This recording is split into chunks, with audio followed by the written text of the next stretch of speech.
Unaware he owned the company signing their $800 million deal. They poured wine on him in front of 200 guests, calling him unworthy. No one knew the man they mocked was the investor behind the entire deal. Phones were recording. Whispers spread fast. Something shifted in his eyes as he walked out without a word. And the fallout started before they even realized he'd moved. Before we go any further, we'd love for you to hit that subscribe button. Your support means the world to us, and it helps us bring you even more powerful stories. Now let's begin. You know that night where everything looked polished, but something ugly hid under the shine? That was the night Jamal Rivers walked into the Halcyon Grand Ballroom. He wore a navy suit, neat fade, simple watch. Nothing flashy. The kind of look rich people ignored because it did not scream for attention. He liked it that way. Let them guess, yo. Crystal lights hung over white tablecloths. A string quartet played something soft that no one really listened to. Perfume mixed with the smell of steak and wine. Phones were out. Nobody wanted to miss proof they had been in the room. On every screen, one logo kept spinning. Hale Quantum Systems. Their big $800 million deal with a mystery investor was all anyone talked about. The staff whispered about it in the hallway. The guests bragged like they owned it. Jamal moved through the crowd slowly, hands in his pockets, eyes scanning faces. Security had already stopped him once at the door. The guard had looked him up and down and asked, "You with catering, sir?" Jamal had smiled and shown his black invitation card with the silver seal. The guard had stepped aside, embarrassed, but still. Inside, the same energy followed him. Two women in sequins gave him a glance, then moved their clutches to the other arm like he might bump into them.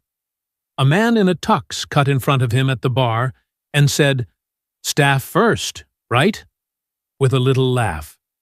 Jamal simply shifted to the side and ordered water. No need to explain himself. If tonight went the way he planned, explanations would not be necessary. At the far end of the room, cameras turned toward the stage as the host tapped the mic. His voice echoed over the low chatter. "Ladies and gentlemen, welcome to the Hale Quantum Systems Gala." Heads turned. Applause rose like a practiced reflex. Jamal stayed near a column, close enough to see, far enough to be invisible. The host smiled too wide. "Tonight, we celebrated a historic partnership. $800 million. A contract that would change the city, the market, maybe the world. You could feel the greed in the room grow thicker." Then she appeared. Vanessa Hale, the CEO's wife, glided onto the stage in a gold dress that caught every bit of light. She waved like royalty, lips painted in a perfect red line. Beside her stood her husband, Richard Hale, the face of the company, tailored suit pressed sharp. Everyone watched them. Everyone, except the man who owned the company waiting to sign that deal. Jamal. Whispers started before Jamal even moved. People clocked him from the corners of their eyes, nudging each other like he had wandered in through the service door. A server passed with a tray of wine, and one guest leaned toward her friend. "I swear that guy keeps showing up where he should not. Maybe he is staff trying to blend in." The friend laughed under her breath. "Cute suit, though." Jamal ignored it. He eased through the crowd, hands relaxed, steps measured. The carpet felt soft under his shoes, thick enough to swallow the noise. He watched the stage from a distance, eyes steady, jaw set. Vanessa spotted him first. Her smirk formed slow, like she recognized a target she had been waiting for. She whispered something to her husband, and Richard's brows dropped. Richard stepped off the stage with fake charm and walked straight toward Jamal. His smile looked tight. "Sir, are you supposed to be standing here?" He reached out and tapped Jamal's sleeve like he expected him to jump. Jamal kept his voice soft. I am fine here. Just observing. Richard chuckled. Observing? Right. He snapped his fingers at a server. Get him a towel or something. Looks like he is sweating through that budget suit. A few guests looked over, trying not to stare. One man whispered loud enough, Who let him into VIP? The staff entrance is on the other side. Vanessa approached next, heels clicking in a clean rhythm. She picked up a glass of red wine from a passing tray without even looking at the server. She eyed Jamal up and down. You know, sweetie, if you needed work tonight, you could have signed up. Pretending to be a guest is not the move. Jamal said nothing. His calm unsettled them more. Vanessa stepped closer, raising the wine slowly. Go take this to table 3. They are waiting. She pushed it toward his chest. When he did not grab it, her smile faded. Seriously? Do your job. Richard grabbed the glass from her hand. Allow me. He lifted it high, eyes on the crowd. One less confused worker ruining the vibe. Then he tilted the glass forward, emptying the wine onto Jamal's suit. The splash hit warm and sharp. A few drops slid down Jamal's collar. Gasps cut through the room. Someone whispered, Damn, he really did that. Another person raised their phone, recording. Vanessa laughed under her breath. Maybe now he knows where he stands. Jamal wiped his jaw with 2 fingers. Slow. Controlled. He adjusted his sleeve, straightened his posture, and walked toward the exit without a single word. A server whispered as he passed. That man walked out like he owned the place. Nobody believed it. Yet. The hallway outside the ballroom felt cooler, almost silent after the burst of noise he left behind. Jamal moved with steady steps, fingertips brushing the edge of his jacket where the wine clung in a dark stain. He exhaled once, quiet and controlled, then reached into his pocket and pulled out his phone. The screen lit his face with a soft glow. He tapped one number. A voice answered fast. Ready for instructions, sir. Jamal kept his voice low. Pull the offer. Lock every channel. Announce it now. Understood. He ended the call without emotion. A couple waited near the elevator, watching him like they recognized him from somewhere they could not place. The woman murmured, That's the guy they drenched. He didn't even react. The man shook his head slowly. Rich folks never expect quiet ones to bite back. Jamal pressed the elevator button and gave them a simple nod. Nothing more. While he descended, he loosened his tie slightly. The faint smell of wine lingered in the fabric. The elevator ride hummed with soft music, the kind that faded into the walls. Jamal's reflection stared back at him, steady eyes, calm jaw. He checked a second message. The legal team already confirmed action. Everything was moving. When the doors opened, the lobby buzzed with guests stepping out for calls, drinks, or a slice of fresh gossip. Someone recognized the wine stain and whispered, That's him. He overheard another voice near the bar. I swear something is off. You don't walk like that unless you're somebody. Jamal moved past them without slowing down. Outside, the night air carried a bit of cold, enough to sharpen his thoughts. A valet rushed forward, but Jamal lifted a hand lightly. Walking is fine. The valet stepped back, unsure. As Jamal crossed the driveway, lights from the ballroom spilled across the pavement. Music inside swelled, then cut suddenly. People turned toward the glass windows, confused. A man near the entrance muttered, Why'd everything stop? Something happened in there. Maybe trouble with the deal. His date shrugged, but her eyes stayed fixed on the room. Jamal reached the corner of the lot. His phone vibrated again. A message popped up. Announcement delivered. Partners notified. He locked the screen and slipped the phone back into his pocket. Behind him, the hotel's glass doors opened sharply. Voices rose in shock. Chairs scraped. A sudden wave of commotion hit the lobby. Guests flooded toward the entrance, trying to understand what went wrong. Jamal didn't turn around. He stepped into the streetlight, shoulders relaxed, expression unreadable, moving with the same quiet certainty he carried all night. While the city hummed around him, the first tremor of the fallout began inside the ballroom he had just left. He kept walking. The night moved with him. Inside the ballroom, everything broke at once. The music cut mid-note, screens flickered, and the host froze with his smile half-raised.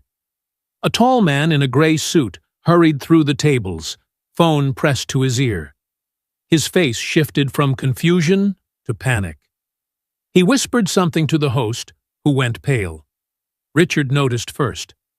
"What's going on?" he demanded. The host swallowed hard. "The signing is suspended." The room erupted. Conversations rose sharp, overlapping like frantic waves. Someone near the stage muttered, "Suspended? For what?" A woman whispered to her partner, "That's impossible. You don't freeze an $800 million deal in the middle of a gala." Vanessa tried to maintain her poise, but her hand trembled. She leaned toward the host. "Who gave that order?" The host looked almost scared to speak. It came from the top. The partners said the directive was final. Richard's jaw tightened. "Who is the top?" "I am the top." The host shook his head. "Not tonight." Across the room, executives checked their phones.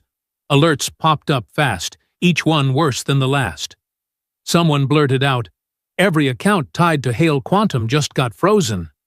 Another voice added, "Investors are pulling out." "My screen is red." Gasps spread through the room. Cameras clicked again. Even the servers stopped moving. Then someone near the doors tapped a friend and whispered, "Look at this." The friend leaned closer, eyes widening. "Wait, isn't that the guy they poured wine on?" A video played on a phone. The clip showed Richard dumping wine on Jamal, the splash clear, Vanessa smirking.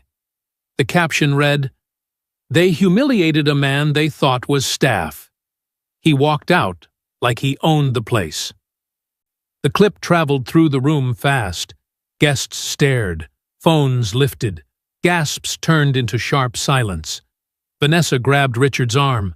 "Fix it. Now." He snapped back, "I don't even know what broke." Her voice cracked. Someone did this on purpose. A new alert appeared on the main display screens.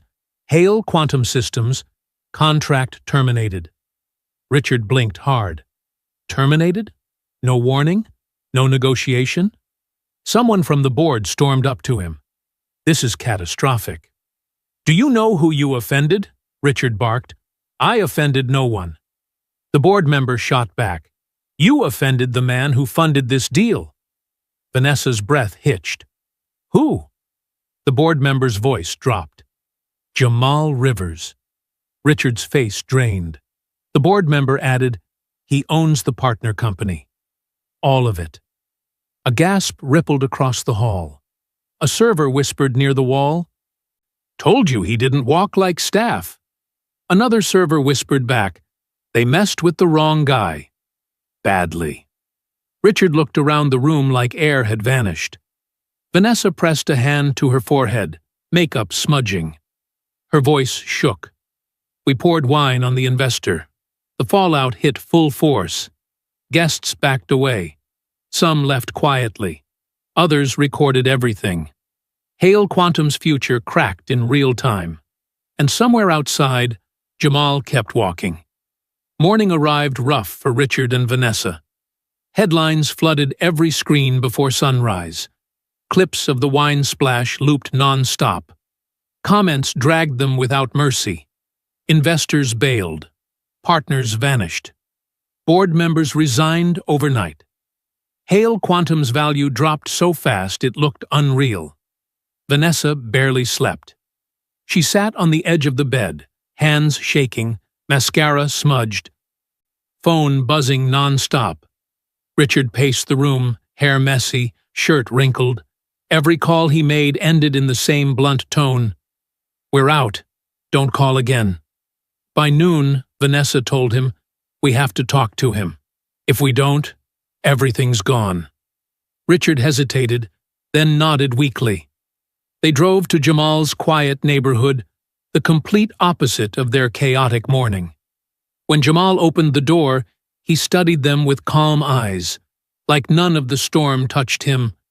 Vanessa spoke first. Her voice broke. "We were wrong. We treated you like nothing. Please, let us fix this," Richard added, shaky. "We lost everything. Just give us a chance to talk." Jamal stepped aside but didn't invite them in. He kept his tone soft but firm. "You didn't lose everything today. You lost it the second you decided people's worth came from your comfort." They stayed silent.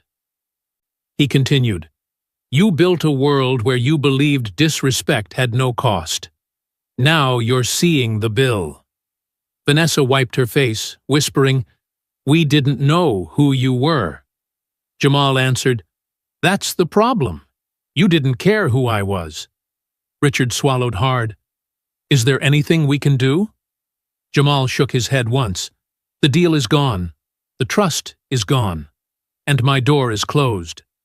He stepped back and ended it with a quiet, final line. "Walk carefully. The world is smaller than you think." They left with nothing. His life moved forward. Their legacy didn't. If you want more stories where power flips in a single moment and justice lands clean, hit follow and stay locked in.